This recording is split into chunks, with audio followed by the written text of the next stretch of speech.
반갑습니다. 플러스 경매 김수경입니다. 저는 부산 울산 경남 지역 경매 대행 그리고 경매 교육 일을 하고 있습니다. 유튜브에는 제가 있는 지역 경매 물건만이 아니라 전국의 모든 경매 물건 중에서 여러분 공부에 도움이 될 만한 사건 골라서 소개해 드리고 있습니다. 오늘은 서울의 주거용 오피스텔 경매 물건 같이 한번 보려고 합니다.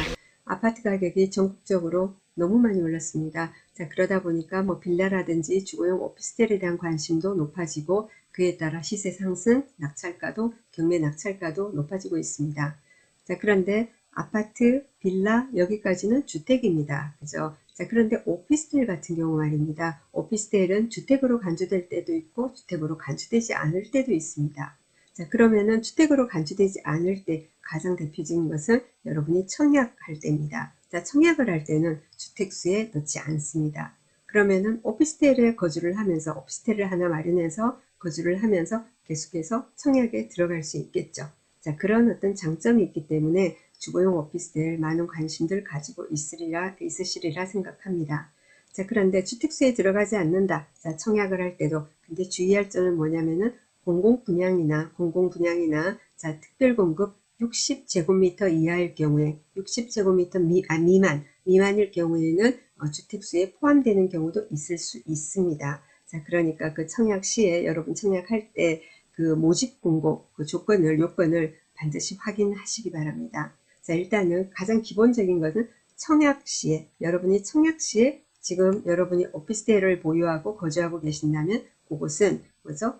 주택수에 들어가지 않는다. 무주택의 조건으로 청약을 할 수 있다라는 게 제일 좋은 장점이 되겠죠.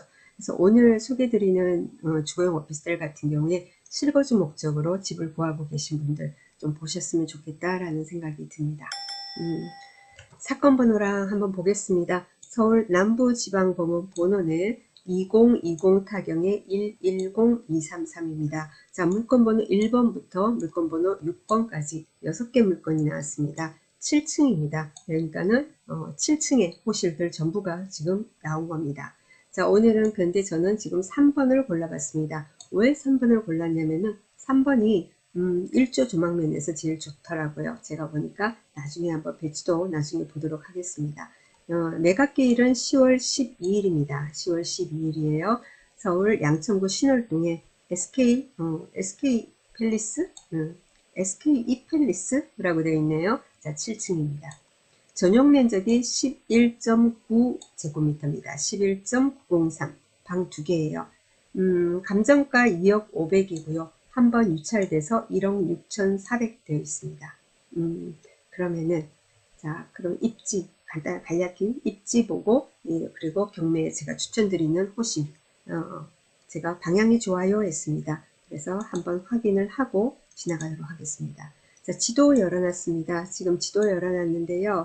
지금 여기 뭐죠? 여기 지금 본이라고 되어 있는 이 자리예요. 여기 지금 물건이 나온 겁니다. 자, 그런데 가까이 그죠? 월정 초등학교에서 초등학교가 가까이 보입니다. 초등학교가 자, 여기서 이렇게 직선 거리제니까 281m, 300m가 안 됩니다. 그죠? 굉장히 가깝죠. 자, 그리고 주변은 다 빌라 뭐 이런 식으로 지금 구성이 되어 있고요. 그리고 화곡역까지는 거리가 좀 될 것 같습니다. 그죠? 걸어가기에는 조금 그죠? 멀죠, 당연히. 그래서 이렇게 보니까 1km가 넘습니다. 직선거리로는 한 700~800으로 보이지만 여튼 주변에 은행이라든가 병원이라든가 이런 편의시설들 잘 보이고요. 초등학교 가깝고 중학교도 요 인근에 화원중학교 보이고 그렇습니다. 자, 그러면은 사진 한번 보도록 하겠습니다. 사진. 자, 이 건물 사진이거든요. 8층 중에 7층이 전 호실이 지금 경매에 나온 겁니다.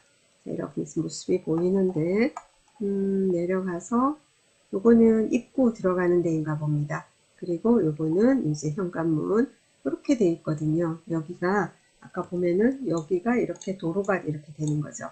그리고 지금 제가 소개해 드리는 물건은 이 물건이고 자, 그러면은 다시 돌아가서요. 그러면은 권리관계 한번 보도록 하겠습니다. 자, 등기부 현황입니다. 등기부 현황 보니까 2018년 4월 30일, 그래서 4월 30일에 배매이 되어 있습니다. 그러니까 몇 년 안 됐죠, 지금. 그죠? 2020년 6월 23일 날, 2020년 6월 23일 날 주택 임차권 등기가 들어옵니다. 자, 이 사람 이제 임차인이 있었는데 임차인 전입 날짜가 2018년 5월 2일이고 그리고 그 전에 4월 18일 날 그저 확정도 받았었고 뭐 이렇습니다. 보통 이제 확정이 전입보다 빠른 경우에는 주로 전세 대출 때문에 그런 거죠. 전세자금 대출 때문에. 자, 어쨌든 이런 이제 임차인이 있고, 그죠? 임차권 등기가 있다. 임차인이 있고 이 말이죠. 그리고 2020년 10월 12일 날 강제 경매가 들어옵니다. 주택도시보증공사. 자, 주택도시보증공사에서 경매가 들어왔단 말이에요. 이렇게 되면은 임차권 등기가 있고 임차인이 있고 이런 경우에는 여러분이 알 수 있겠죠. 그죠? 이렇게 임차인 김모 씨가 있는데, 자, 이 사람이 주택도시보증공사로부터 자기, 그죠? 2억이다, 그죠? 2억에 대해서 임차 보증금을 본인은 받고, 예, 그리고 받은 거고, 자, 거기에 이제 그 구상권 청구해가지고 주택도시보증공사에서 지금 경매가 들어온 겁니다. 6개를 다, 해줬었나 봐요. 자, 어쨌든 등기부 현황에서 우리가 말소 기준 등기도 찾아야 되지 않습니까? 권리 분석할 때. 자, 어떻게 됩니까? 압류, 가압류, 저당, 근저당, 담보받은 기, 경매 개시 등기. 6개. 그죠? 6개 중에 먼저 나오는 게 말소 기준 등기입니다. 그럼 여기서는 경매 개시 등기 2020년 10월 12일이 되는 겁니다. 임차권 등기 이런 것은 말소 기준 등기가 될 수 없습니다. 자, 그래서 2020년 10월 12일, 그죠? 네, 강제 경매, 여기가 이제 말소 기준 등기가 되는 거라서 임차인 당연히 대항력이 있겠죠. 자, 임차인 김모 씨 전입일자 아까도 봤지만 등기부에서도 봤지만 전입일자 2018년 5월 2일, 확정일자 그래서 4월 18일. 자, 배당요구 종기일이라는 게 있죠. 배당요구 종기일 2021년 1월 11일까지 하세요 하니까 11월 19일 날 했으니까 제대로 다 했습니다. 그죠? 자, 그러면은 선순위 임차인이 어떻게 됩니까? 선순위 임차인이 전입했고 확정일자 받았고 배당 요구했고, 자, 그러면은 경매 낙찰이 되고 배당을 받고, 만약에 덜 받은 게 있다, 미배당 금액이 있다면은 매수인이 인수하는 겁니다. 그죠? 그렇게 되겠죠?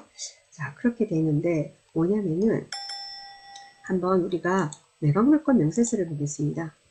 자, 매각물권 명세서를 보니까 어떻게 되어 있냐면은 요 사건이에요. 지금 매각물권 3번 지금 이렇게 되어 있는데 비고란에 이런 말이 나옵니다. 자, 김땡땡씨 임차인 그죠? 원래는 임차인 그죠? 김땡땡씨 그 보증금 2억입니다. 그죠? 자, 그걸 주택도시보증공사에서 내줬다라고 제가 쉽게 표현을 했습니다. 자, 그리고 주택도시보증공사에서 부상금 판결, 그죠? 부상금 판결로 해가지고는 내줬으니까, 예, 그래서 부상권이 생긴 거죠. 자, 그렇게 해가지고 경매를 이제 신청을 한 거예요. 자, 이렇게 되니까 아까 조금 전에 제가 그랬죠. 뭐라고 했냐면은 2억이다. 선순위, 그죠? 선순위 임차인이다. 선순위 임차인 권리를 그대로 주택도시보증공사에서 가져간 거거든요. 동일한 거예요. 같은 거예요, 이제. 자, 그런데 선순위 임차인 같은 경우에 배당을 받고 모자라는 금액, 미배당 금액이 있으면 낙찰자가 인수해야 된다고 했습니다. 자, 그렇게 되면은 시세를 감안해서 예상 낙찰가라든지 이렇게 보면 야, 이거 회수가 진짜 힘들겠다. 다른 사람들이 이렇게 하고 또 뭔가 나올 게 있다. 또 인수할 금액이 확실하지 않고 그러면은 지금 머리가 아픈 거죠. 특히나 뭐냐면은 소유주가 개인이 아니고 회사입니다. 법인이에요. 자, 그런 경우에는 이 체납 세금이, 그죠? 알 수 없는 세금의 금액을 추적할 수가 없는 거죠. 예측이 불가능한 겁니다. 그래서 얼마를 인수하게 될지도 알 수 없고, 이렇게 돼버리면 이 경매가 질질질 끌게 되겠죠. 어떻게든 영원히 낙찰이 안 될 수도 있는 거예요. 그죠?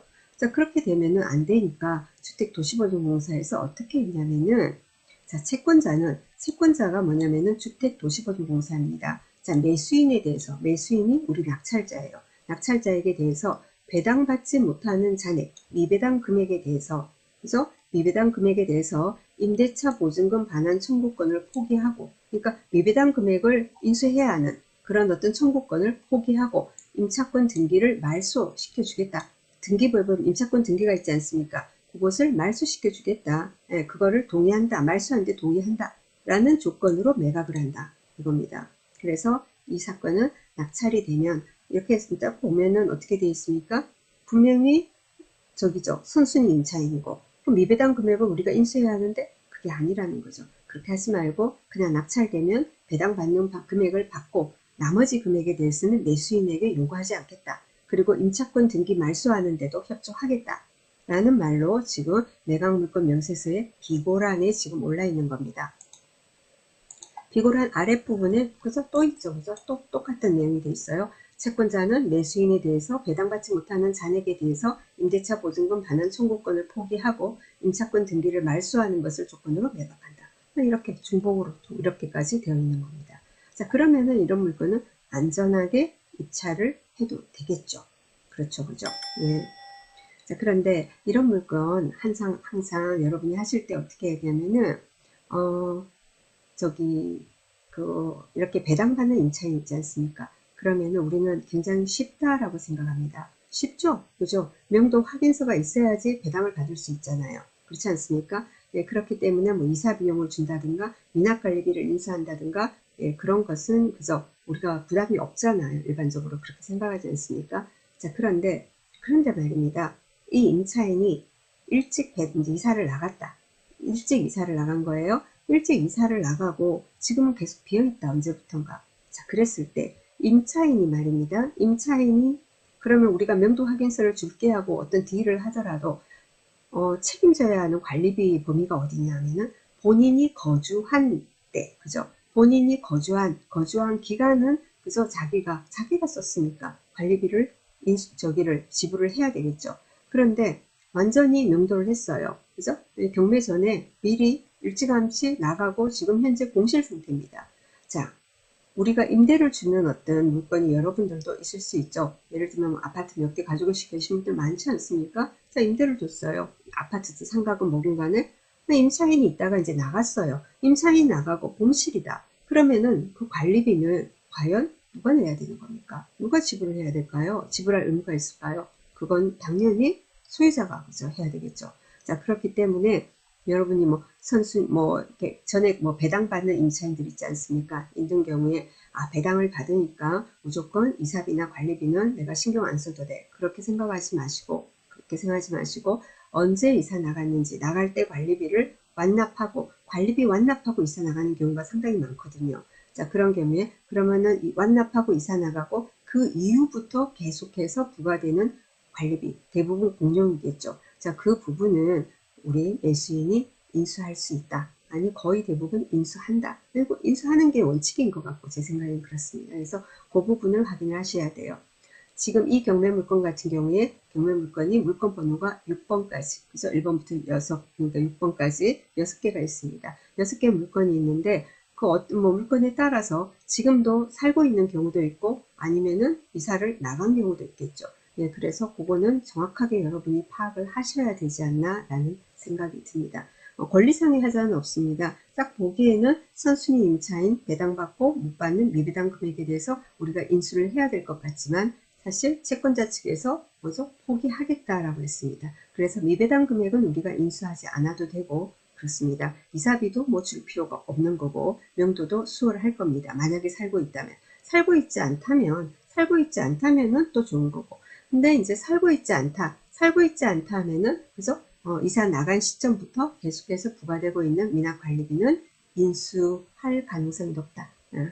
그거는 여러분이 인지하시고 관리비 미납 금액에 대해서는 확인을 꼭 하시기 바랍니다. 자, 요즘 주거용도 아파트 시세 너무 오르다 보니까 빌라 오피스텔에 대한 관심도 많고 특히 오피스텔 같은 경우에는 청약시에, 그래서 주택수에 포함되지 않는다라는 장점 때문에 많은 젊은 분들이 특히 무주택이신 젊은 분들이 관심을 가지고 있는 것 같습니다. 그래서 방도 2개고, 그래서 여러분에게 안내를 한번 드렸습니다. 그리고 권리분석에 있어서도 이런 사건이 종종 있습니다. 채권자가 미배당 금액에 대해서 포기하겠다. 대항력을 포기하겠다라고 하는 거거든요. 그런 사건들 자주 있으니까 여러분 선순위 임차인이 있는 물건 보고 위험해 하고 넘어가지 말고 반드시 매각 물건 명세서를 그때그때 확인을 해보시면 좋은 물건을 여러분이 잡을 수도 있을 겁니다.